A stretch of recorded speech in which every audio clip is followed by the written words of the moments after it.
SMA2013-2390. Today I will present to you about riba. What is riba? Riba meaning literally increase, addition, expansion or growth. However, not every increases or growth which has prohibited by Islam. In the Sharia, riba technically refer to the premium that must be paid by the borrower to the lender along with the principal amount as the condition for the loan or an extension in its maturity. In this sense, riba has the same meaning and important as interest accordance with the consensus of all fuqaha without any exception. The term riba used in Sharia in two sense, which are riba an-nasiyah and riba al-fadl.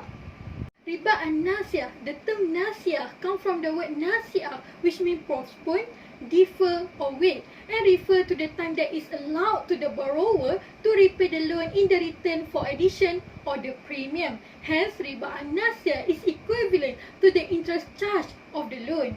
That in this sense, the term riba has been used in Quran, verse 2, ayah 275, which stated that God has allowed trade and forbidden riba or interest.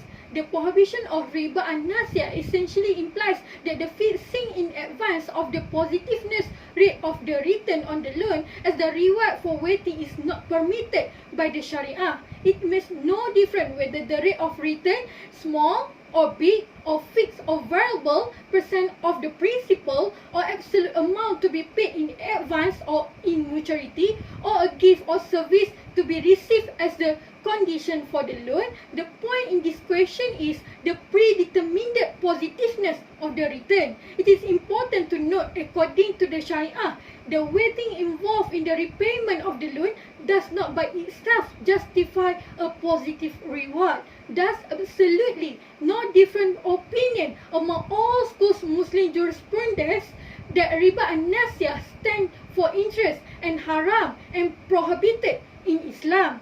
The nature of prohibition is strict and absolute. Riba al-fadl, where Islam has prohibited interest on the loan and allowed trade, it is not allow everything in the trade. This is because it wishes is not merely eliminate the injustice that is intrinsic in the institution of interest of the loan, as well as all form of dishonest and unjust exchange in the business transaction, but also close the back door of riba. Because according to the unanimously accepted legal maxims of Islamic jurisprudence, anything that serves as the means to the unlawful is also unlawful.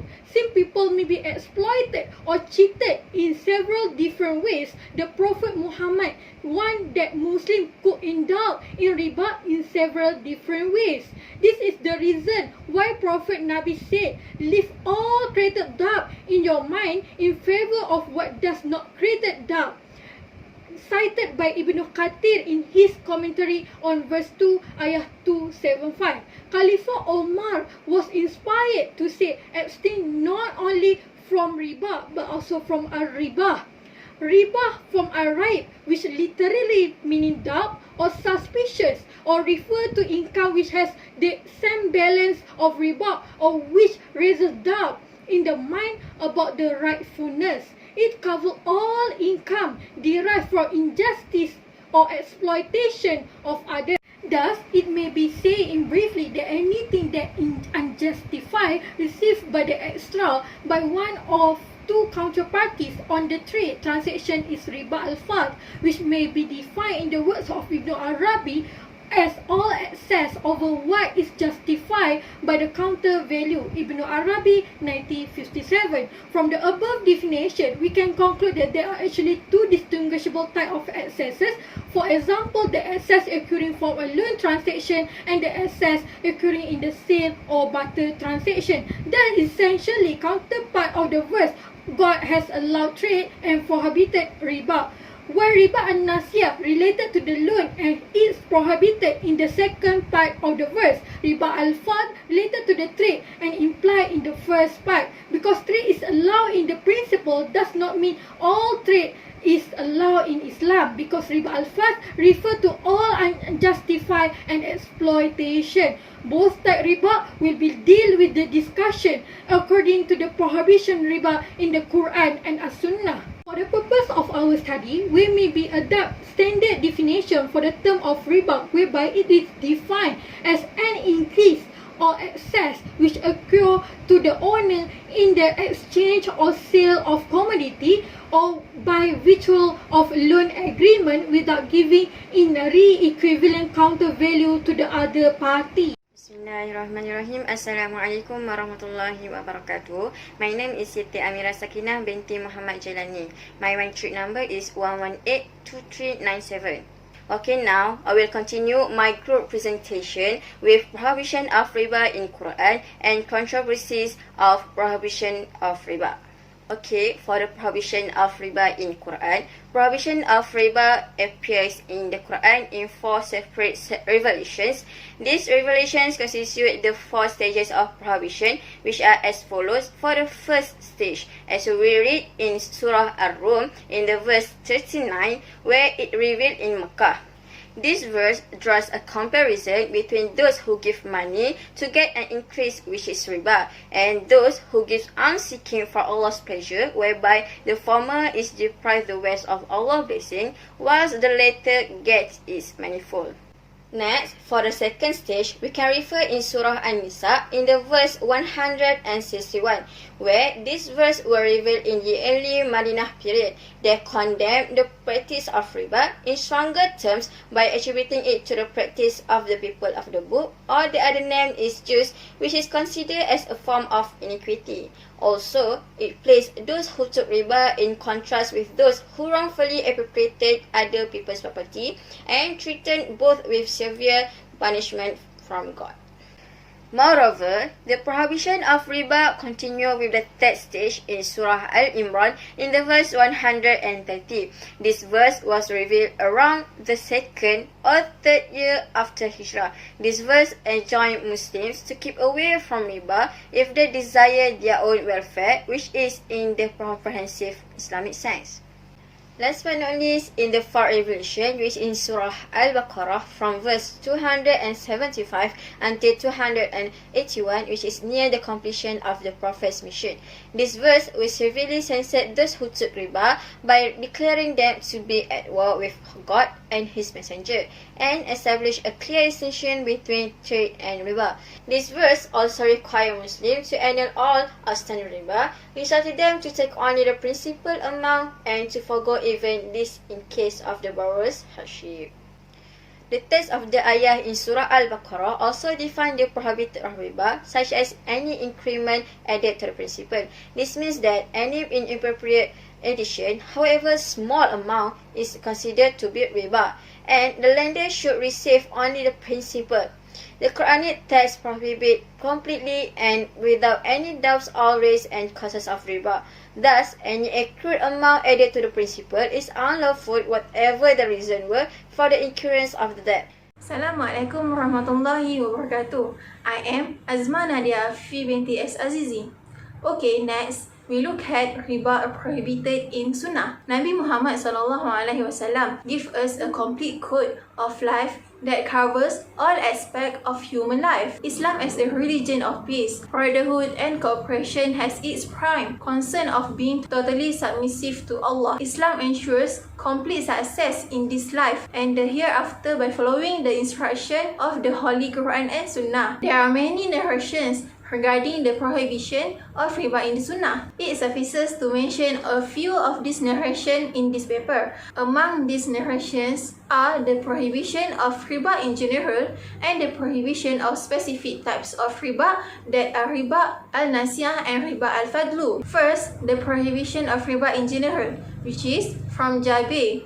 Nabi Muhammad SAW said, "Curse the receiver and the payer of interest, the one who records it and the two witnesses to the transaction, and said they are all alike illegal." This hadith reflects the badness of riba and involvement of different parties in riba-based transaction. The Holy Prophet Muhammad cursed the 4 parties, that is receiver, payer, witness and the person who document it. It shows that all the parties equally participate in sin. Next, the prohibition of riba al-nasiyah. From Usama bin Zaid, the Prophet SAW said, "There is no riba except in nasiyah." Second, from Anas bin Malik, the Prophet SAW said, "When one of you grants a loan and the borrower offers him a dish, he should not accept it. And if the borrower offers a ride on an animal, he should not ride unless the two of them have been previously accustomed to exchanging such favors mutually. Third, from Anas bin Malik, the Prophet Muhammad SAW said, if a man extends a loan to someone, he should not accept a gift.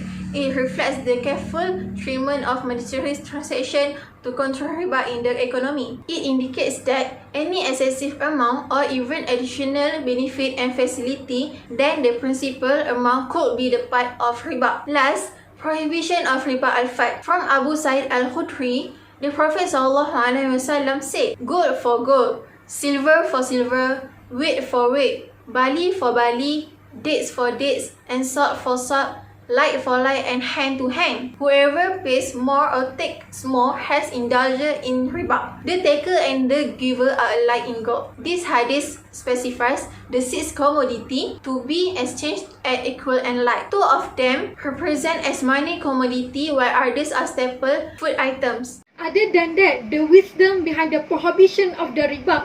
The Muslim jurists also discuss the wisdom behind the prohibition of the riba.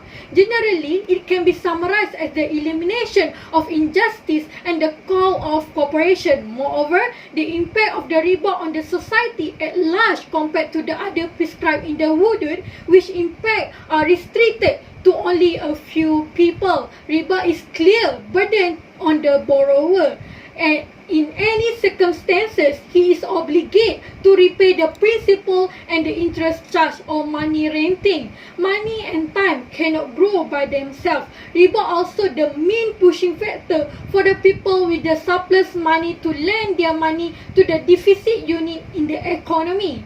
However, it could render the exploitation of deficit unit by the surplus unit. The inflexibility of interest charge result in the loss or unemployment in the comparison with the profit and loss sharing system. Therefore, the Muslim jurists discuss the wisdom behind the prohibition of riba is the spirit of brotherhood and the elimination of injustified. Next, we've moved to the controversies of prohibition of riba. Okay, for the controversies of prohibition of riba, it should also be noted that there are some contemporary Muslim jurists who call for narrowing the scope of riba so as to exclude the interest rate. They might be influenced by the contemporary socio-economic scene affecting the Muslim community. 3 theories may be identified in this respect. Okay, for the first theory is which confines riba al-jahili to double and multiple interest prohibited, while simple riba, which is required in the first contract of the debt before the due date is over, is not included in the prohibited type. This theory has been criticized by other Muslim jurists and proven to be faulty, especially in view of the clear intent of the Quranic ayah in Surah Al-Baqarah in verse 279, which decisively say that the creditor is only entitled to the principal amount given on the loan. The second theory is the theory of darurah and changing circumstance, in which its propounder claim that the riba is only prohibited in consumption loans and not production loans. Thus, because of necessity and changing circumstance, interest rate become permissible. This also be proven to be faulty because historically the practice of giving loans for production was common since Jahiliyah and thus is included in the prohibited riba al-jahili. Okay, for the last theory, which is the theory of comprehensive public need, whereby its propounder talk about al-hajah, which is need, to justify the category of riba, which is precautionarily prohibited, and this includes the interest rate. This theory had also been rebutted by other Muslim jurists mainly because its propounder did not define correctly the riba which is purposely prohibited and the riba which is precautionarily prohibited. Thus, the questions of the existence of al-hajah to justify the permissibility of the interest rates become irrelevant. I think that's all from me. Thank you.